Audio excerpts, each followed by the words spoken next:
Hello बच्चों, आज हम जानेंगे हिंदी व्याकरण क्लास 8 से पार्ट 3 जिसका शीर्षक है शब्द विचार। बच्चों, इस पार्ट में सबसे पहले हम शब्द विचार किसे कहते हैं यानी शब्द किसे कहते हैं। तो शब्द हम निश्चित अर्थ को प्रकट करने वाले वर्ण समूह यानी अक्षरों के समूह को हम शब्द कहते हैं। शब्द क्रमबद्ध ध्वनियों का ऐसा समूह है, मतलब आवाजों का ऐसा समूह है जिसका एक निश्चित अर्थ होता है, मतलब जिसका एक निश्चित अर्थ निकलता है, जिसकी स्वतंत्र सत्ता होती है। शब्दों का प्रयोग हम भाषा में मतलब अपने लैंग्वेज में अलग अलग से स्वतंत्र रूप से कर सकते हैं। शब्दों की सहायता से हम वाक्य बनाते हैं।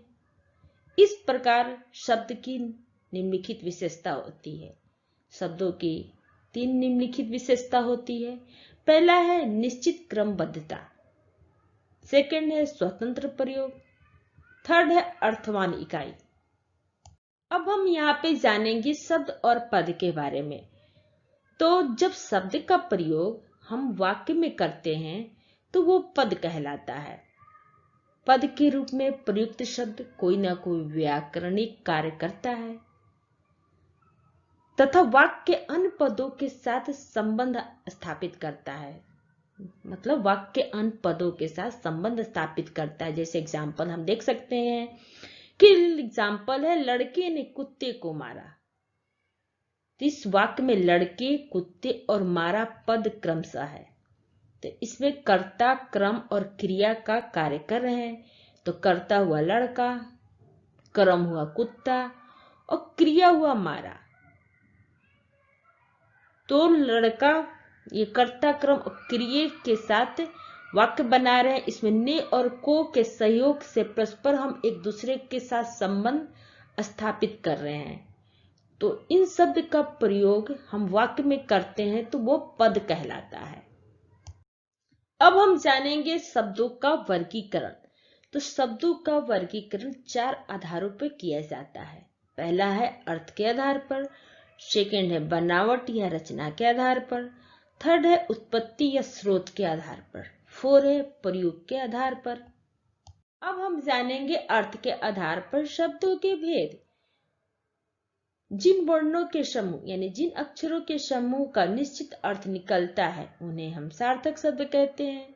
सार्थक शब्दों के 2 वर्ग बनाए जा सकते हैं। पहला है सार्थक शब्द और दूसरा है निरर्थक शब्द। अब जानेंगे कि सार्थक शब्द किसे कहते हैं। तो सार्थक शब्द जिन वर्णों के समूह का यानी जिन अक्षरों के समूह का कोई निश्चित अर्थ निकलता है उन्हें हम सार्थक शब्द कहते हैं। अब जानेंगे कि सार्थक शब्दों के कितने भेद होते हैं। तो सार्थक शब्दों के 4 मुख्य भेद होते हैं। पहला है एकार्थक, दूसरा है अनेकार्थक, तीसरा है समानार्थक, 4 है विपरीतार्थक।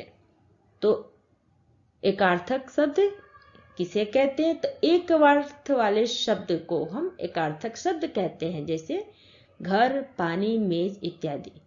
अब हम जानेंगे अनेकार्थक शब्द किसे कहते हैं। तो एक से अधिक अर्थ वाले शब्द को, जैसे मतलब एक से अधिक अर्थ वाले, जैसे भाग, भाग का अनेक शब्द है भाग, हिस्सा, भाग देना। अब थर्ड है समानार्थक शब्द किसे कहते हैं। तो समानार्थक शब्द में पर्यायवाची शब्द आते हैं, मतलब एक ही शब्द के कितने नाम होते हैं उसे हम पर्यायवाची शब्द कहते हैं। समान अर्थ वाले शब्द कहते हैं। जैसे सूर्य का समान नाम है सूरज भी कहते हैं, दिनेश भी कहते हैं, दिवाकर भी कहते हैं, भानु भी कहते हैं। अब हम जानेंगे विपरीतार्थक शब्द किसे कहते हैं, मतलब विलोम शब्द किसे कहते हैं। विपरीत या उल्टे अर्थ वाले शब्द को हम विलोम शब्द यानी विपरीतार्थक शब्द कहते हैं। जैसे सुख, सुख का विलोम होता है दुख, वीर का विलोम होता है कायर, जीत का विलोम होता है हार। अब हम जानेंगे कि निरर्थक शब्द किसे कहते हैं। तो निरर्थक शब्द वे शब्द जो प्रायः जोड़े बनाने के लिए प्रयोग में लाए जाएं, लेकिन उनका कोई अर्थ नहीं निकलता है, उसे हम निरर्थक शब्द कहते हैं। यहाँ पे एग्जाम्पल दिया है, पहले भाग में है निरर्थक शब्द और सेकंड भाग में है सार्थक शब्द। तो निरर्थक शब्द है पटर पटर करना, तो इनसे कोई अर्थ नहीं निकलता है, लेकिन सार्थक शब्द है बहुत बोलना, इससे कोई अर्थ निकलता है। सेकंड एग्जाम्पल है खटखट करना, तो इनसे कोई अर्थ नहीं निकलता, तो यह है निरर्थक शब्द। और सार्थक शब्द है खटखटाना, इससे अर्थ निकलता है। थर्ड एग्जाम्पल है टे बोलना, तो इससे कोई अर्थ नहीं निकलता है, लेकिन इसका सार्थक शब्द है मर जाना। फॉर एग्जाम्पल है चेपे चेपे, तो इसका भी कोई अर्थ नहीं निकलता, लेकिन इसका सार्थक शब्द है बकवास करना या झूठ बोलना। अब हम जानेंगे बनावट या रचना के आधार पर शब्दों के कितने भेद होते हैं। तो बनावट या रचना के आधार पर शब्दों के 3 भेद होते हैं। तो पहला है रूढ़ शब्द, सेकंड है यौगिक शब्द, थर्ड है योग रूढ़ शब्द। तो अब हम जानेंगे पहला रूढ़ शब्द किसे कहते हैं। तो रूढ़ अर्थात प्रसिद्ध, जो शब्द किसी परंपरा या अन्य किसी कारण से किसी विशेष अर्थ के लिए प्रसिद्ध हो जाते हैं, उसे हम रूढ़ शब्द कहते हैं। यानी जो शब्द किसी परंपरा से किसी व्यक्ति, स्थान, प्राणी आदि के लिए प्रयुक्त होते चले आ रहे हैं, उसे हम रूढ़ शब्द कहते हैं। इन शब्दों के टुकड़े करने पर कोई अर्थ नहीं निकलता है, उसे हम रूढ़ शब्द कहते हैं। जैसे एग्जाम्पल है घर, चल, जो, यहाँ, आ, जा, पल, कल, कमल आदि, ये सब रूढ़ शब्द हैं। अगर जैसे एग्जाम्पल लेते हैं कलम, कलम को अगर हम टुकड़े करें क प्लस ल प्लस म, तो इससे मुझे कोई अर्थ नहीं निकलता है। अगर इनको हम जोड़े रखते हैं तो इससे अर्थ निकलता है, इसे ही हम रूढ़ शब्द कहते हैं। अब हम जानेंगे सेकंड यौगिक शब्द के बारे में। तो यौगिक शब्द किसे कहते हैं? जो 2 या 2 से अधिक शब्दों के योग से मेल से बनने वाले शब्द को हम यौगिक शब्द कहते हैं। जैसे विद्यालय, विद्या प्लस आलय, पाकशाला, पाक प्लस शाला, किताब घर, किताब प्लस घर, किताब घर। इन शब्दों को हम अलग भी कर सकते हैं और जोड़ भी सकते हैं। अब थर्ड है योग रूढ़ शब्द किसे कहते हैं? तो जो शब्द 2 या 2 से अधिक शब्दों के मेल से बने हो और उनका विशेष अर्थ निकले, उसे हम योग रूढ़ शब्द कहते हैं। यानी जो शब्द यौगिक होने पर किसी विशेष अर्थ में रूढ़ या प्रसिद्ध हो जाते हैं, उसे हम योग रूढ़ शब्द कहते हैं। तो जैसे शब्द है गजानन, तो इनका योग विच्छेद है गज प्लस आनंद, तो इससे विशेष शब्द बनता है, प्रसिद्ध शब्द बनता है गणेश। तो शब्द है चतुरानंद, इससे योग विच्छेद शब्द बनता है चतुर प्लस आनंद, इससे प्रसिद्ध शब्द बनता है ब्रह्मा। शब्द है रजनीचर, इससे योग विच्छेद शब्द बनता है रजनी प्लस चर, तो इससे प्रसिद्ध शब्द बनता है राक्षस। थर्ड है उत्पत्ति या स्रोत के आधार पर शब्दों के कितने भेद होते हैं। तो उत्पत्ति या स्रोत के आधार पर शब्दों के 4 भेद होते हैं। तो पहला है तत्सम, सेकंड है तद्भव, थर्ड है देशज, 4 है विदेशज। तो पहला तत्सम शब्द किसे कहते हैं? तो तत् प्लस सम बराबर तत्सम, अर्थात उनके समान। अपने मूल भाषा के शब्दों को ज्यों को त्यों ले लेना।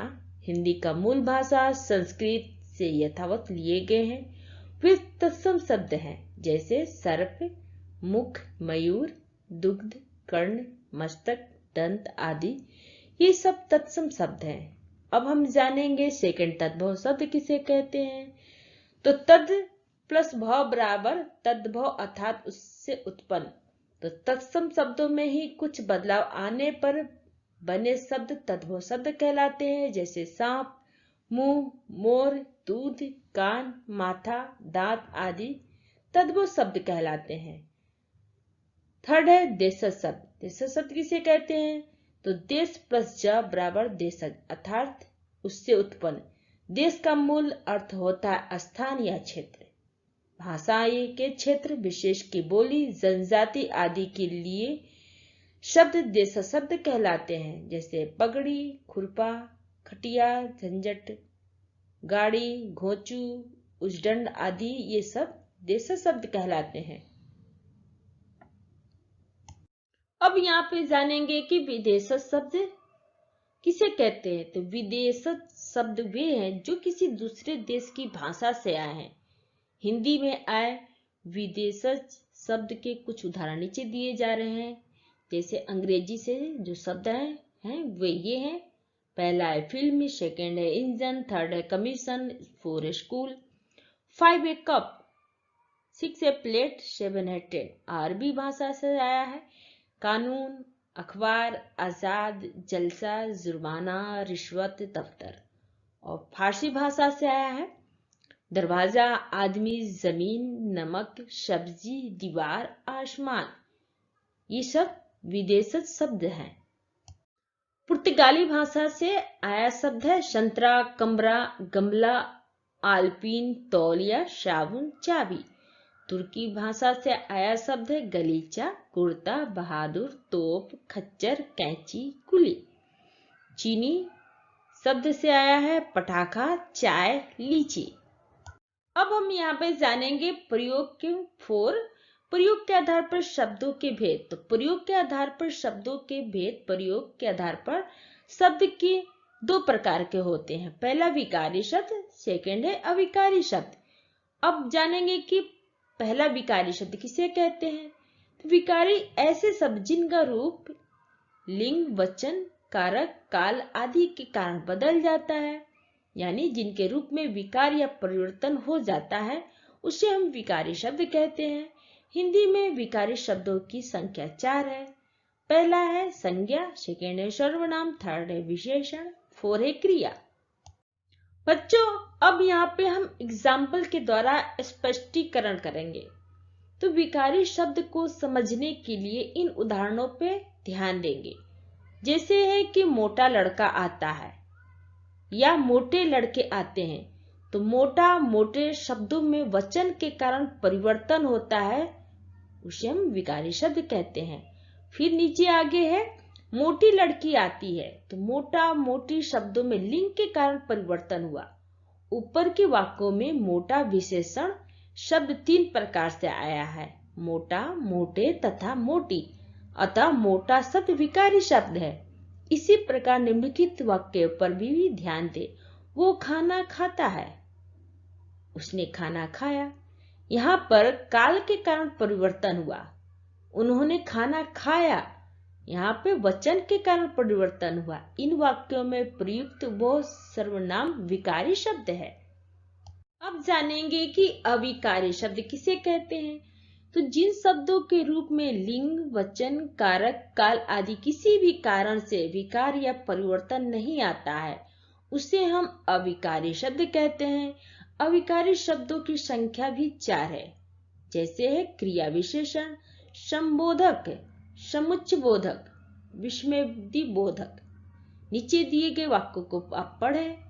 जैसे लड़की तेज चलती है, लड़का तेज चलता है, हम तेज चलते हैं, वे तेज चलते हैं, वो तेज चला। इन वाक्यों में प्रयुक्त तेज शब्द परिवर्तित नहीं हुआ, इसलिए यह अविकारी शब्द है।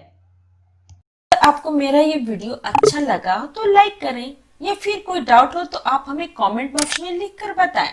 अगर आप पहली बार मेरे चैनल पे आए हैं तो सब्सक्राइब करें और बेल आइकन को प्रेस करें, जिससे आपको मेरे नए वीडियो का नोटिफिकेशन सबसे पहले मिले। थैंक यू बच्चों, फिर मिलते हैं अगले वीडियो में।